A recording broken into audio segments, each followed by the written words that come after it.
পানিতে তলিয়ে গেছে বাড়িঘর, নিরাপদ আশ্রয়ের খোঁজে ছুটছে মানুষ। পাহাড়ি ঢলে গত দুদিন ধরেই বিপদসীমার উপরে সুরমা কুশিয়ারার পানি। প্লাবিত হয়েছে সিলেটের গোয়াইনঘাট, জৈন্তাপুর, কানাইঘাট, জকিগঞ্জ ও কোম্পানীগঞ্জ উপজেলা। পানিবন্দী নিম্নাঞ্চলের লাখো মানুষ। বাসাবাড়ি তলিয়ে যাওয়ায় দুর্বিষহ জীবনযাপন করছেন তারা। রাস্তাঘাট তলিয়ে যাওয়ায় যান চলাচল ব্যাহত হচ্ছে।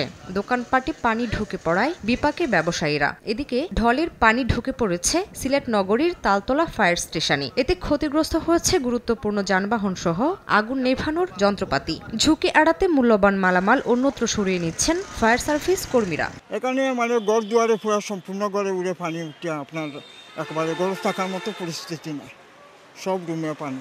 জেলা প্রশাসনের পক্ষ থেকে ইতোমধ্যেই পানিবন্দীদের জন্য 200 বস্তা শুকনো খাবার, 15 মেট্রিক টন চাল এবং 50,000 টাকা বরাদ্দ দেওয়া হয়েছে। আর আশ্রয়ের জন্য 5 উপজেলায় 470টি আশ্রয় কেন্দ্র প্রস্তুত রাখা হয়েছে।